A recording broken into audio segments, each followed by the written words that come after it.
안녕하십니까. 자, 우리가 지금 헌법하고 있죠? 헌법. 이제 헌법의 마지막 3장입니다. 헌법은 이제 3개의 장으로 되어 있거든요. 1장이 헌법 총설, 2장이 국민의 기본권 보장, 그 다음에 3장이 통치기구.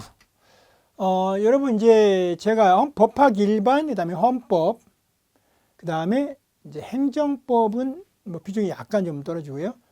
그 다음에 민법 이렇게 되죠. 순서가 법학 일반, 헌법, 그 다음에 행정법, 민법인데요. 그러니까 4장까지 해서 22문제, 55점이죠. 배점으로 55점, 22문제. 4장까지는 좀 자세하게, 상세하게 하고요. 이제 4편까지. 5편부터는 그렇게 상세하지는 하지는 않아요. 꼭 시험에 나올 만한 것 중심으로 이제 5편부터는 하고요. 4편까지는 시험에 나올 만한 것 중심일 뿐만 아니라 그 뒤에 다른 내용들도 설명하기 위해서 기본적인 법률 개념들이 쭉 민법까지 계속 나오니까요. 그 민법까지 나오는 기본 용어들은 좀 더 시험과 직접 출제되지 않더라도 뒤에 5편 뒷부분을 하기 위해서는 필요하기 때문에 상세하게 좀 하게 됩니다. 그래서 진도가 약간 조금 이제 밀리죠. 4편까지는. 근데 5편부터는 좀 더 빨리 나가고요.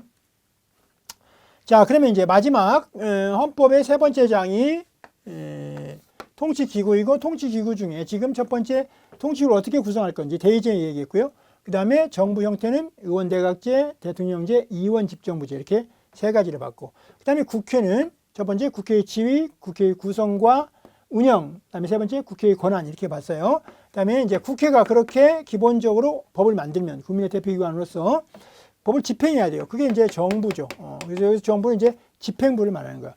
그때 이제 정부는 국회는 다시 이 헌법에서도 그 별도의 제목을 달지 않고 그냥 40조에서 65조까지 그냥 국회예요. 근데 정부는 이렇게 나눠놨어요. 이게 다시 정부 중에 첫 번째 대통령이 먼저 나와요. 대통령. 그 다음에 두 번째 이제 여기 행정부라고, 이게 법전 용어예요. 행정부. 여러분, 이 부분을 여러분이 확인하시고자 하고 또 반드시 좀 어느 정도, 이게 지금 우리가 법학 개론에서 중심으로 다루는 것은 법률 조문이란 말이죠. 법률 조문을 다루기 때문에 국가법령정보센터에 들어가셔서 헌법 보실 때는 헌법 이렇게 치고 헌법 조문들을 한번 쭉 한번 개관을 해 보시고, 그 다음에 뭐 행정법은 별도 단행법으로 되어 있는 게 아니고 다 묶어가지고 총칭으로 하는 말이니까 행정법을 찾을 수는 없고요. 그 다음에 민법 나가면 이제 민법에서 쭉 이렇게 한번 전체 큰 목차, 그죠?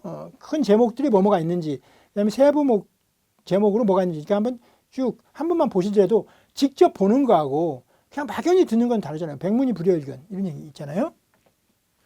그래서 그렇게 확인을 해볼 필요가 있다는 거. 자, 그러면 이제 정부는 기본적으로 집행부, 법을 집행하는 곳, 즉 국회가 만든 법률을 집행하는 곳이다 라고 생각하시면서 한번 가보자고요. 자, 3절 집행부, 정부를 말하고, 헌법 용어로는 정부입니다. 자, 헌법 4장 정부에서 말하는 정부는 대통령을 수반으로 하는, 학문상으로는 집행부를 의미한다. 그리고 이제 헌법 4장이 정부거든요. 그 지금 법률 조문 보고 계시는 분들은 거기 보면 1절 해가지고 대통령, 2절 해가지고 행정부 이렇게 나오잖아요. 지금 그거 말하고 있는 거예요. 자, 첫 번째 대통령부터 보죠. 자, 그러면 대통령도 역시 대통령의 지위, 그 다음에 대통령의 권한과 의무, 이렇게 크게 두 가지로 나눠져 있네요. 법학 개론이다 보니까 많이 설명할 수 없어요. 그렇지 않으면 자세하게 하게 되면 이 책이 1000페이지가 넘어가요. 자, 먼저 대통령의 지위는 대통령이 헌법상의 지위가 있습니다. 헌법상 어떤 지위를 갖는가. 두 번째 대통령의 신분상의 지위, 이렇게 두 가지로 나눠볼 수 있죠. 자, 대통령은 첫째 헌법상 국가 원수죠. 우리나라를 대표하는 게 대통령이잖아요. 그래서 대통령은 국가 원수로서의 지위가 있고요. 그 국가 원수로서의 지위에는 자, 어떤 내용들이 있는가 봤더니, 자, 우리 헌법 조문에 대통령 국가의 독립, 영토의 보존, 국가의 계속성과 헌법을 수호할 책임을 진다. 66조 2항 내용이고, 특히 대통령은 긴급명령권, 긴급재정경제처분권 및 명령권, 그 다음에 계엄선포권, 위헌정당 해산 제소권을 갖고, 이것은 모두 국가와 헌법의 수호자로서의 지위에서 가지는 권한이다. 즉 국가 원수로서 가지는 권한이다. 또한 대통령은 국가를 대표하여 조약을 체결한단 말이에요. 조약을 체결할 권한이 대통령이 있게 된단 말이죠.